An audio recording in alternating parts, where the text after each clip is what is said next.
वो लोग कहते हैं भाई डेमोक्रेसी वाला हाथ होगा तो हम देंगे, तो वो हाथ जो है डेमोक्रेसी वाला साथ में लेकर मुनीर चल रहे हैं। इस्लामिक स्टेट ने 36 मिनट का एक वीडियो जारी किया है। अगली खबर देखिए, इस्लामिक स्टेट ने 36 मिनट का एक वीडियो जारी किया। बलूचिस्तान के पहाड़ों में ट्रेनिंग कैंप का दावा किया जा रहा है।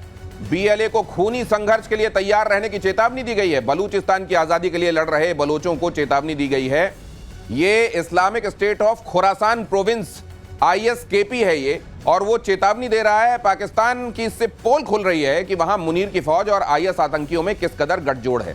वहां पर जो ये कहा जा रहा है ना कि ये जो वर्दी है इसके पीछे दहशतगर्दी है, ये ऐसे ही नहीं कहा जा रहा है। और बलोचों की अब जो वहां की आवाज है उसको सप्रेस करने के लिए ISPK का सहारा भी लिया जा रहा है।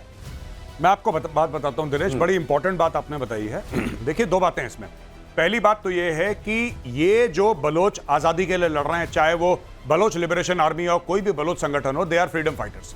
अब इनको दबाने के लिए इन्होंने रेडिकल इस्लामिस्ट वहां पे क्लर्जी वाले भेजे, इन्होंने मौलाना टाइप के लोग भेजे वहां पे जो बलोच कौम को भड़काएं और बोलें कि ये देखो बलोचिस्तान कुछ नहीं होता, और ये सब इस्लामिक उम्मा का हिस्सा है। एक तो ये स्टोरी है। दूसरी चीज ये है कि ये प्रूव करता है, अदरवाइज यू टेल मी। मैं आपसे एक बात पूछता हूं, जितने भी दर्शक हैं जो प्रतिशोध देख रहे हैं, मैं आपसे पूछता हूं, इनका क्या लेना देना है Baloch freedom fighters? Islamic state वालों का, इस्लामिक स्टेट तो एक टेररिस्ट संगठन है, उनका बलोचिस्तान से क्या मतलब है? अगर वो बलोचिस्तान में ऑपरेट कर भी रहे हैं, लेकिन वो आप कह रहे हैं सुपारी किलर्स हैं? हाँ जी, ये सुपारी किलर्स हैं। 100% they are being funded and they are being controlled by the Pakistan Army. Pakistan army, al Qaeda, भाई ओसामा बिन लादेन को पाला पाकिस्तानी फौज ने था। वो पुराने रिश्ते हैं यार, ऐसे थोड़ा ना खत्म हो जाएंगे। अब आप देखिए, ये पुराने रिश्ते हैं। और ये इस्लामिक स्टेट वाले जो खुरासान चैप्टर की आप बात कर रहे हैं, ये लोग क्या कर रहे हैं यहाँ पे? ये कह रहे हैं कि बलूचिस्तान में जो जितने भी BLA के फाइटर हैं वो खून के लिए तैयार हो जाएं, वो लड़ाई के लिए। क्यों लड़ाई के लिए तैयार हो जाएं? बलोच फ्रीडम फाइटर ने तुम्हें बोला क्या है आज तक? तुमसे पंगा क्या है? तुमसे लड़ाई क्या है? ये सारा का सारा पाकिस्तानी फौज का मामला है सर, और कुछ नहीं। अहमद फराज की लाइन याद आ रही है मुझको, आतंकवादियों के लिए पहले से मरासिम ने सही, फिर भी कभी तो रस्मों रहे दहशत ही निभाने के लिए ये इस तरीके से बुला रहे हैं उनको, मेरे साथ ये सिर्फ दहशत गर्दी जानते हैं दिनेश, उसी से ये चलते रहे हैं। इसको काउंटर करने के लिए भी दहशत गर्द लाए हैं। कोई फ्रीडम फाइटर को चलने नहीं देंगे, ये सिर्फ दहशत गर्दी से काम करें। क्यों नहीं आती पाकिस्तान? वो वाली बात है करने के लिए, ये वो वाली बात है कि किसी से पूछा गया कि ये बताइए कि आप खाना खाने से पहले क्या खाते हैं, मतलब खाने की शुरुआत करने के लिए। उसने 3 कोर्स मील की बात कर रहे थे, वो बोले उसके पराठे खाता हूँ। बोले बीच में क्या खाते हैं? बोले पराठे, और डेजर्ट में पराठे खा लेता हूं। ये इनका यही हाल है, इधर दहशतगर्दी, उधर दहशतगर्दी, और इसके बाद दहशतगर्दी। अमेरिका की डिफेंस इंटेलिजेंस एजेंसी का खुलासा, अपना परमाणु जखीरा अपग्रेड कर रहा है पाकिस्तान। वर्ल्ड थ्रेट असेसमेंट 2025 की रिपोर्ट में खुलासा, छोटे बैटलफील्ड न्यूक्लियर हथियार। अब पता नहीं पाव भर से क्या 25 ग्राम 50 ग्राम का बना रहा है, क्या कर रहा है ये नहीं समझ में आ रहा है। न्यूक्लियर हथियार भी बना रहा है पाकिस्तान। हथियार बनाने में चीन कर रहा है पाकिस्तान की मदद। तो ये देखिए, कौन बना रहा है? पाकिस्तान। मदद कौन कर रहा है? चीन। PL-15 देख लिया आपने, उनके चेंगड़ू फाइटर्स देख लिए। उसके बाद अब क्या कहा जा रहा है कि ये बनाएगा हथियार, मॉडर्न कर रहा है, बनाने में मदद कौन कर रहा है? चीन। क्या बात है। ये जो सिनर्जी है, ये जो करेला ऊपर नीम चढ़ा है, ये वाली सिनर्जी, इस सिनर्जी को हम लोग देख चुके हैं। इसलिए हम थोड़े से, मतलब ठीक है, ये क्या कहीं ऐसा तो नहीं है कि अमेरिका भी चाइना को एक तरीके से प्रेशर में लेने के लिए बता रहा हो कि वो मॉडर्न कर रहा है, तुम उसकी मदद कर रहे हो? कहीं ऐसा तो नहीं है ये? खैर, ये तो शायद नहीं होगा, लेकिन हो भी सकता है।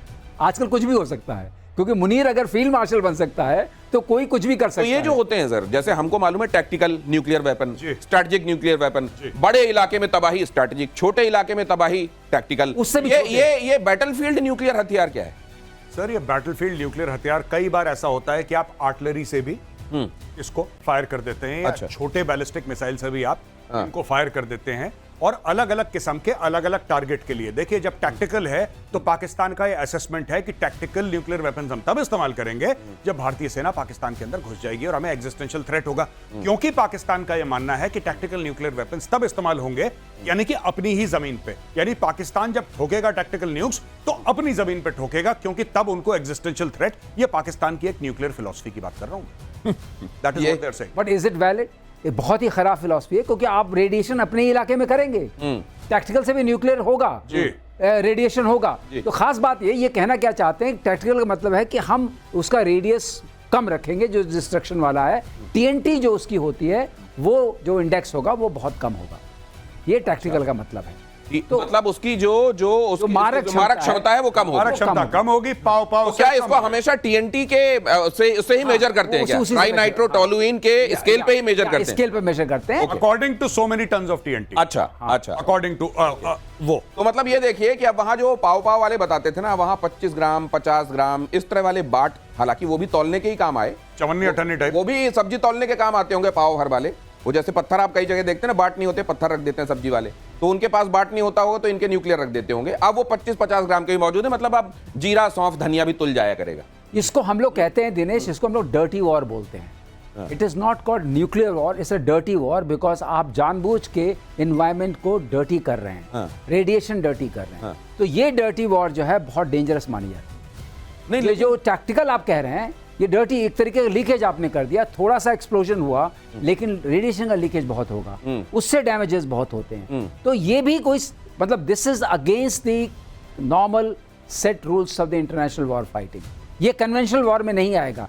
अगर ये करते हैं तो जो हमारी नीति है नो फर्स्ट यूज, उसके बाद हम इसके लिए खुल जाएंगे कि हम जो भी करना चाहें कर सकते हैं। तो मतलब आप ये कह रहे हैं कि अगर 25 ग्राम का कहीं हो भी गया तो हम उसके बाद हमारे हाथ खुल जाएंगे, फिर 2 किलो 10 किलो क्या करना है वो हम देखेंगे। वो हम देखेंगे। तो लेकिन ये सर अब बढ़िया हो गया, ये जो किराना हिल की बात हो रही थी, किराना तौलने के लिए यही 25-50 ग्राम वाले कई बार इस्तेमाल होते हैं, अब ये बना रहे हैं। अगली खबर देखिए, स्मार्ट एयर डिफेंस सिस्टम का ब्लूप्रिंट भारत ने रेडी कर दिया है। नया एयर डिफेंस सिस्टम 200 ड्रोन को एक साथ टपका देगा।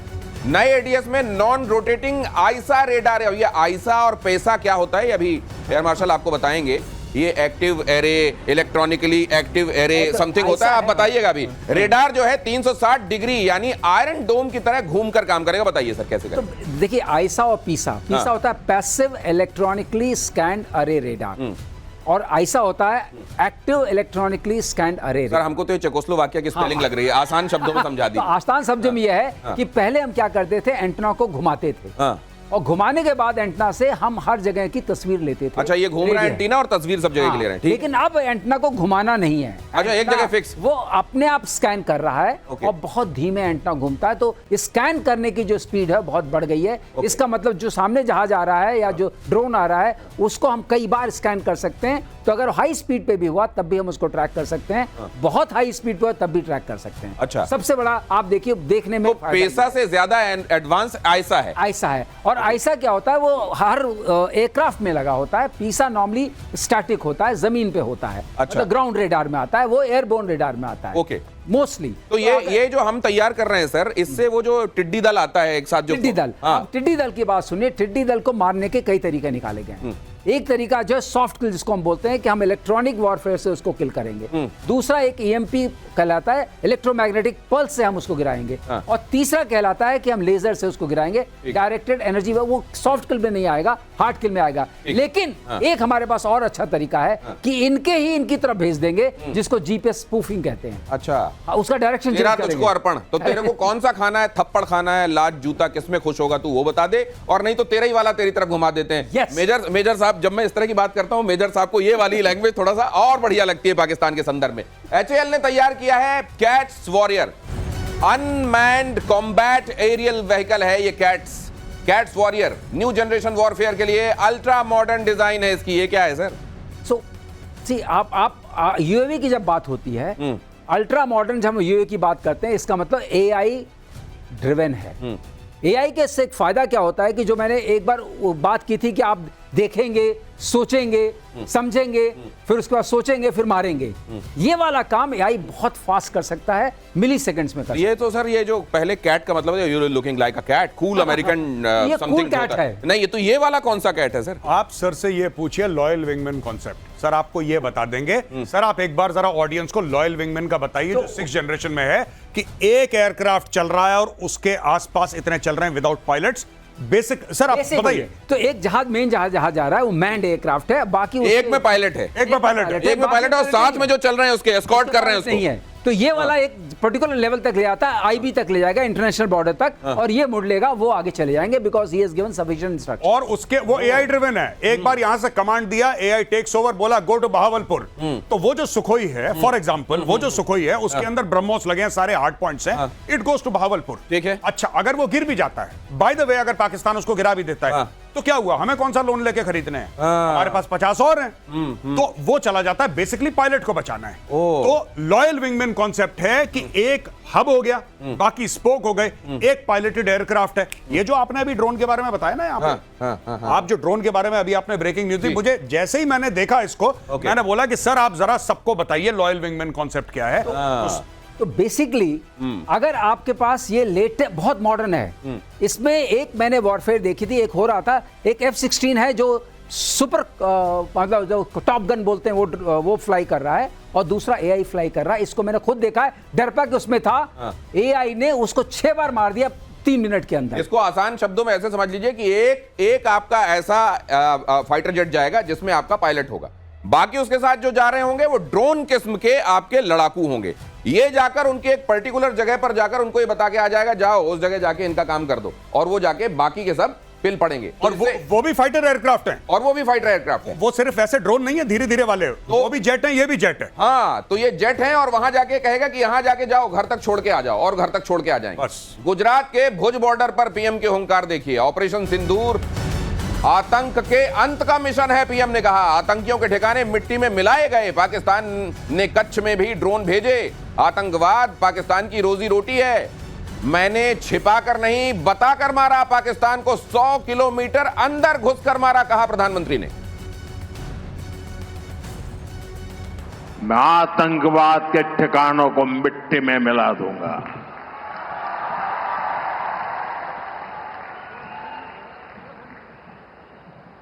पंद्रह दिन तक हमने इंतजार किया,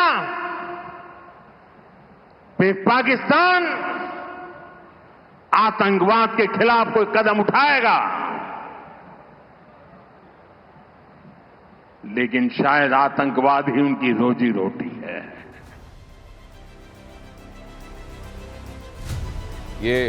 ये सच्चाई है कि जीवन चलाने के लिए आप अच्छे काम करते हैं, वहां जीवन ही ऐसे चल रहा है। उनका रीजन रेट उनकी रोजी रोटी ये है। और इसीलिए मेजर गौरव आर्य कई बार कहते हैं, जब प्रधानमंत्री इस तरह की बातें यहां से कहते हैं ना, ये किसी मिसाइल से ज्यादा असर करती हैं वहां जाकर। और फिर एक बार मेजर साहब ने बताया था कि वहां आर्मी की यूनिफॉर्म का रंग खाकी क्यों है? क्योंकि उसमें कैमोफ्लैज हो जाता है और पता नहीं चलता है अगर कुछ गड़बड़ हो जाए तो। और प्रधानमंत्री जब इस तरह की बातें कहते हैं तो वहां ये खाकी रंग बहुत काम आता है। सुना है कि फील्ड मार्शल एक बार फिर शुक्र कर रहे हैं कि हमारी वर्दी का रंग खाकी है। अगली खबर देखिए कि गुजरात के दाहोद की रैली में पीएम पाकिस्तान पर बरसे। आतंक के खिलाफ भारत चुप नहीं रहेगा। पहलगाम हमले की तस्वीर देखकर खून खौलता है। हमारे शूरवीरों का पराक्रम दुनिया ने देखा।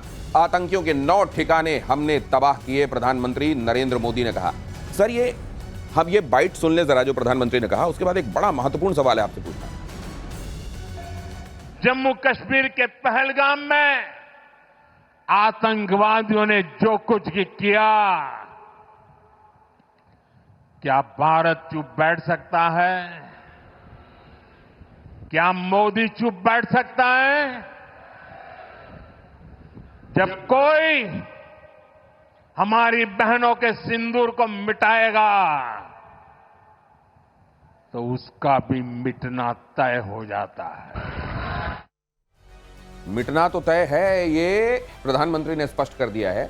और आतंकवाद का खात्मा करने का नाम अगर ऑपरेशन सिंदूर है तो रक्त बीज आखिरी बूंद तक ये ऑपरेशन उसकी जारी रहेगा। लेकिन सर, ये प्रधानमंत्री जब एक के बाद दूसरी जगह पहुंच रहे हैं, क्या जल्दी ही कुछ और बड़ा होने वाला है? देखिए दिनेश, एक बात साफ है, प्रधानमंत्री ये कहने की कोशिश कर रहे हैं कि इट्स नॉट इंसिडेंट ड्रिवन।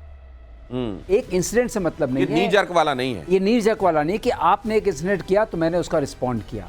ये रिस्पॉन्स जो है वो कंटिन्यूम में होगा, जिसको हम बोलते हैं लगातार होगा, बिना अवरोध होगा। क्योंकि ये ऐसा है, आतंकवाद को आप खत्म नहीं कर रहे हैं, आतंकवाद की जड़ों में आप मट्ठा नहीं डाल रहे हैं, अब बल्कि आतंकवाद को पनप आ रहे हैं। तो आतंकवाद की लड़ाई जारी है। इसीलिए ऑपरेशन सिंदूर स्थगित हुआ है, खत्म नहीं हुआ है। और ये लड़ाई हमको लड़नी पड़ेगी। जब भारतीय जवानों के बीच में प्रधानमंत्री की अलग अलग जगहों पर मौजूदगी होती है जी, और इस तरह की भीड़ हम देखते हैं, सड़क के दोनों तरफ अगर रोड शो हो रहा हो, तिरंगा लेकर लोग उमड़े हुए होते हैं जी, देश की भावना इस समय क्या कह रही है सर? नहीं, देश की भावना यही कह रही है कि ऑपरेशन सिंदूर को नहीं रुकना चाहिए। और जैसा सर ने बोला, मैं 100% सर के साथ अग्री करता हूं। देखिए, बात यह है कि भारत, किसी को भी ऐसा लगता है कि मार इनको पड़ना रुक गई है, तो I am sorry, I don't agree. अभी देखिए, पानी की मार है, फिर तोपों और ब्रह्मोस की और सुखोई की मार थी, फिर राफेल की मार थी, अब उसके बाद इनको डिप्लोमेटिक मार लग रही है, वहां से इनको फाइनेंशियल मार लग रही है, वहां पे इनकी आतंकवादी गतिविधियों में भारत अप्रोच कर रहा है एफएटीएफ को कि इनको वापस ग्रे लिस्ट में डालो। तो पाकिस्तान को इतनी तरफ से मार पड़ रही है 24 घंटे, मतलब ऐसी। और यहां पे जब हम बात कर रहे हैं, आईएनएस विक्रांत खड़ा है, अरेबियन सी में खड़ा है, locked and cocked and ready to go. Air force sir बगल में है, बताएंगे, air force is absolutely ready today, Indian army absolutely ready है। तो ये बिल्कुल किसको कहते हैं ना, चक्रवर्ती मार सुना होगा आपने? चक्रवर्ती मार, चक्रवर्ती मार। इनको चारों तरफ से पड़ रही है चक्रवर्ती मार, कभी यहां से कभी यहां से। पाकिस्तान देख रहा है दायमाई से कि हो क्या रहा है। मुझे याद नहीं है, लेकिन मकरंद देशपांडे ने वो रोल किया था किसी फिल्म में, जी। बेतरह पीटा जाता है उस कैरेक्टर को, उसके बाद कहता है तू यहीं रुक, मैं अभी वापस आता हूं। ये वाला ये चक्रवर्ती मार आपने जब कहा तो मेरे सामने वो दृश्य आ गया। जासूसी के आरोप में गिरफ्तार ज्योति मल्होत्रा पर ये अपडेट देख लीजिए। पाकिस्तान दौरे पर ज्योति मल्होत्रा को AK-47 वाली सुरक्षा मिली, 1 2 नहीं 6 AK-47 वाले गार्ड्स के साथ घूमती दिखी। स्कॉटिश यूट्यूबर कैलुम मिल ने अपने कैमरे में जब कैद किया तो वहां 6 बंदूकधारियों के साथ ज्योति खड़ी हुई थी। यह है तस्वीर, देख लीजिए, देखिए ये 6 बंदूकधारी ज्योति जब वहां गई थी तो 6 बंदूकधारियों को ISI ने उसके साथ लगाया हुआ था। सर ये जो एसेट कहलाते हैं ISI के एसेट्स, जी, वो किस तरह के लोगों को एसेट के बोलते हैं अपना? देखिए ये लोग हैं, मैं आपको बताता हूं, पहले भी आपकी शो में एक बार डिस्कस हुआ था। देखिए बात ये है कि ये जो यूट्यूबर है इसके 4 लाख सब्सक्राइबर हैं। अब ISI क्या करेगा कि इसको ग्रूम करेगा, इसको बुलाएगा, इसको पैसे दिए नहीं दिए मुझे नहीं पता, लेकिन ये सब लाइफस्टाइल दिखाएगा ISI कि आप सिक्योरिटी के साथ चलेंगी, आगे गाड़ी पीछे गाड़ी, सायरन बज रहा है, मैडम आ रही है, हटो सामने से। ये एक भौकाल ज्योति का बनाया जाएगा। अब ज्योति का क्यों नहीं मन चाहेगा कि वापस पाकिस्तान, क्योंकि ज्योति 5 स्टार होटल में रह रही हैं, ज्योति आसपास VIP से मिल रही हैं, मुख्यमंत्री से मीटिंग है, पता नहीं ISI के वरिष्ठ अधिकारियों से मीटिंग है, फौज के वरिष्ठ अधिकारियों से मीटिंग है, नोबडी नोज। हमने तो अभी सिर्फ मरियम के साथ देखी है उसकी फोटोग्राफ। अब तो कौन कौन से बड़े लोगों से मिली, इन्होंने कान में क्या फुसफुसाया, उसके इसको क्या दिया क्या लिया। और आज की तारीख में देखिए, आपने एक बंदे को ऐसा बना दिया कि भाई तुम पाकिस्तान आओगे, पाकिस्तान के बारे में अच्छी बातें करोगे, ये तुम्हें VIP प्रोटोकॉल मिलेगा, तुम्हारा जीवन सेट है, तुम्हारा जीवन सेट है, तुम्हें मेहनत नहीं करनी है, तुम चिंता मत करो, पाकिस्तान से इतने लोग देखेंगे, तुम्हारा YouTube से पैसा आएगा। पहली चीज पाकिस्तानी से, वो तो कुछ भी नहीं है, वो रेजगारी है, चिल्लर है। तुम्हें पाकिस्तानी स्टेट पैसा देगा, तुम्हें प्रोटोकॉल देगा, तुम्हें सिक्योरिटी देगा। तुम बताओ तुम्हें कौन सी पार्टी में जाना है, तुम्हें क्या कंटेंट बनाना है, बस तुम पाकिस्तान के गुणगान करो, यही काम जो। नहीं, वैसे मुझे एक चीज समझनी है आपसे कि जब वो ट्रैप में आ रहे होते हैं जी, वो चाहे हनी ट्रैप हो या इस तरह का ट्रैप हो जो ज्योति के लिए बिछाया गया जी, उस समय भी इनको एहसास हो रहा होता है कि they are coming into a trap, या ये लाइफ एंजॉय कर रहे होते हैं? ये देखिए बात यह है ना कि इसमें गुमराह होना बड़ा आसान है। इसमें ऐसा है कि जब ज्योति को कभी किसी ने पूछा नहीं, ठीक है, कुछ साल पहले इसने YouTube चैनल बनाया होगा तो कभी किसी ने पूछा नहीं, सडनली एक ऐसे बंदे को आप सेंटर स्टेज दे दो कि आसपास सिक्योरिटी है, एस्कॉर्ट और पायलट चल रहा है, सायरन बज रहा है, वहां पे कमांडो आसपास आपके हैं, मैडम आ रही हैं, ये सब जो भौकाल है ये आदमी के सर चढ़ के बोल। अब भौ खत्म हो गया है, काल सामने है। ज्योति मल्होत्रा से जुड़ी बड़ी खबर देखिए, पुलिस को मिली ज्योति के फोन की फोरेंसिक रिपोर्ट, लैपटॉप से भी 12 टेराबाइट का डेटा रिकवर हुआ। न जाने कहां कहां क्या क्या इसने कैप्चर कर लिया था। फोन लैपटॉप से इसने कई चीजों को उड़ाया भी था जिसको रिट्रीव कर लिया गया है, क्योंकि वो तो इसके महारथी होते हैं। अब ये क्या है, कुल मिलाकर ज्योति जो छिपाना चाहती है वो छिपा नहीं पा रही है और धीरे धीरे सारी परतें खुलती जा रही और अब इसको जुडिशियल कस्टडी में भी भेज दिया गया है। बहरहाल यहां आप देख रहे हैं सर, ये इस तरह के लोगों की पहचान और इनको पहचान करके और उनके मुकम्मल अंजाम तक पहुंचाना, ये एक बड़ी सुखद खबर है, क्योंकि ऐसा नहीं है कि पहले नहीं थे आस्तीन के सांप, लेकिन अब कम से कम निकाल के पहचाने तो जा रहे हैं। ये देखिए, जो जासूसों की कहानी है उसका बीच में मूल में लालच है और अनड्यू, कहते हैं ना स्टेज, जैसा गौरव ने बताया, आपको अनड्यू वो मिल रहा है, प्रमोशन मिल रहा है, भौकाल सा क्रिएट कर दिया गया है। और वो लालच जो है वो इस सब कराती है, चाहे पैसे की हो, चाहे इज्जत की हो, चाहे आसपास अपने रहने की हो। तो उस लालच के तहत ये पकड़ी गई।